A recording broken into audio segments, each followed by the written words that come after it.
Hi everyone and welcome to Studio Jake. I of course am your host Jacob Airy. Thank you so much for joining me today. I'm a pop culture commentator. I am a novel writer and a whole host of other titles to follow. I hope you uh, enjoy this video. I hope you'll subscribe today because I'm going to talk about comic book pros and how they are just ruining their own industry by their hubris and their ignorance. So one of the things I complain about constantly on this channel is how there is this antagonism against fans, longtime fans against comic book properties, particularly DC Comics and Marvel Comics, but it's also happening at places like IDW and Valiant. But it's just because DC and Marvel are so big, DC Comics obviously has Warner Brothers money and Marvel has Disney's money, so it's a lot louder.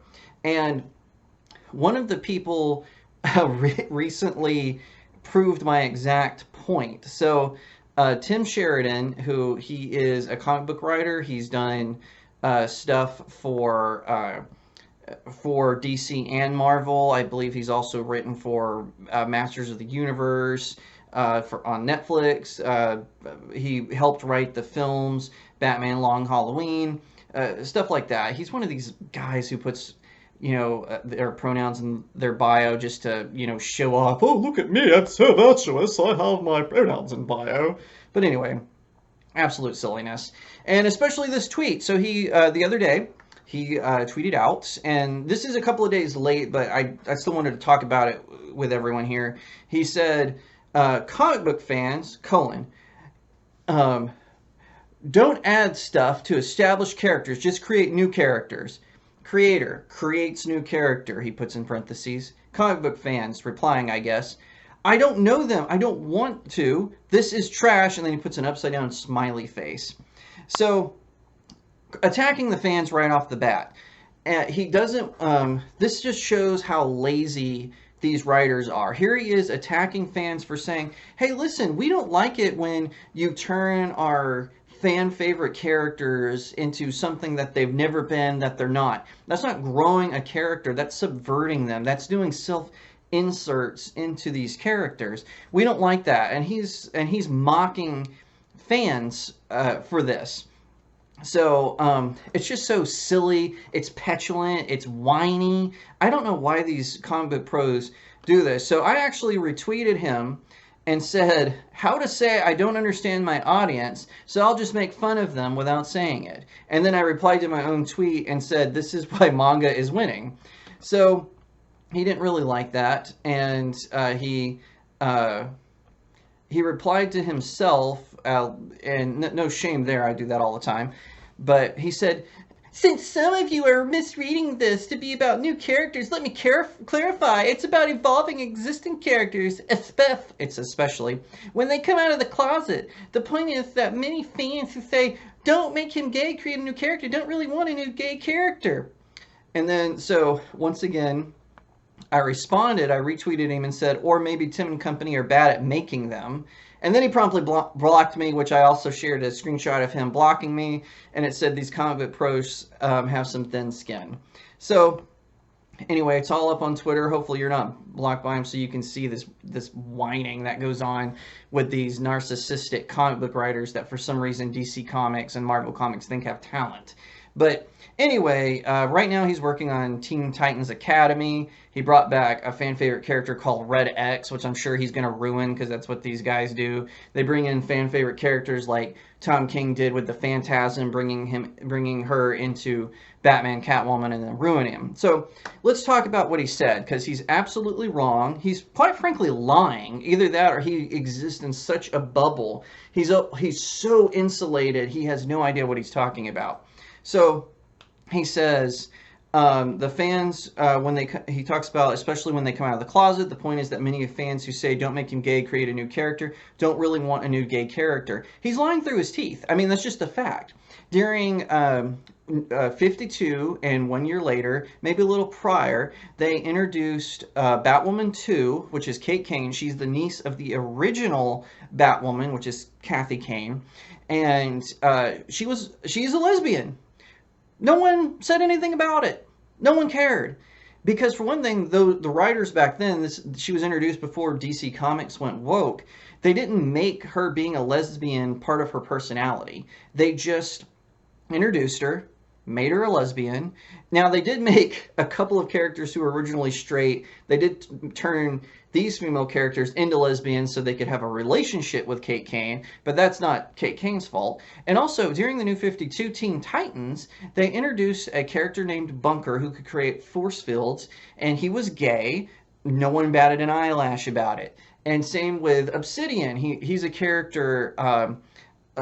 He's been a part of the Justice League. He was also part of sort of a post Justice League community. He is the son of one of the Green Lanterns, Alan Scott, and he is gay.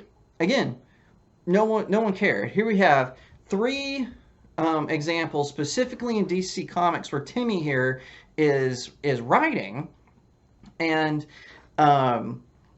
and he's saying, "Oh, the fans won't accept new gay characters. Why? Why could that? Let's see. Why could that possibly be? Because you're bad at writing them. You think that you put all of these tropes, all of these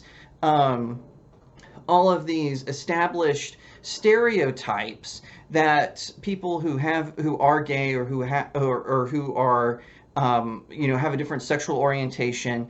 They have tried to avoid these stereotypes, and what's the first thing they do? They did this with John Kent. They did this with Tim Drake when they changed them into being, which John, I think, is gay. They aged him up because they knew that if they tried to put him in a relationship, it would look super creepy. So they had to age up John, where he's almost the age of Dick Grayson as opposed to the age of Damian Wayne. And then they did the same thing with Tim Drake. They put all of these stereotypes on them because they're bad at creating these characters. A great example of this is Richard Meyer, who writes Jawbreakers. One of his characters is gay, but he writes him so well, and he didn't start out straight, and then suddenly, all of a sudden he's gay, like what Marvel did with Iceman. They made it. He made it a natural progression of the character's arc.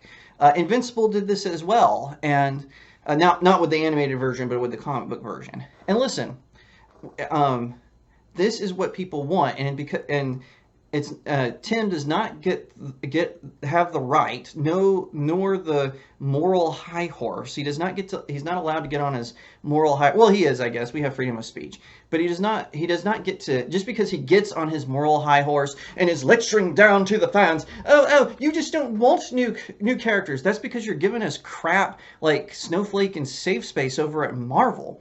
That was dirt. That was silly. It was stupid. And it's the same thing you did with John Kent and Tim Drake. You introduce the characters in a stereotypically way. And, Bruce Timm, who I greatly admire, he created Batman the Animated Series, he did that with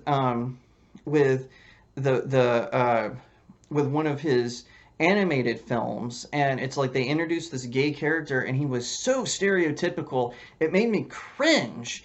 And I just think that it's embarrassing that they have to do this. They are telling gay people, bisexual people, that your characters are so uninteresting, they are so boring, and we're so creatively bankrupt that we're going to stereotype a straight character. We're going to change them using gay stereotypes that you've been avoiding your whole life, that you just say, hey, we just want to be left alone to live our lives.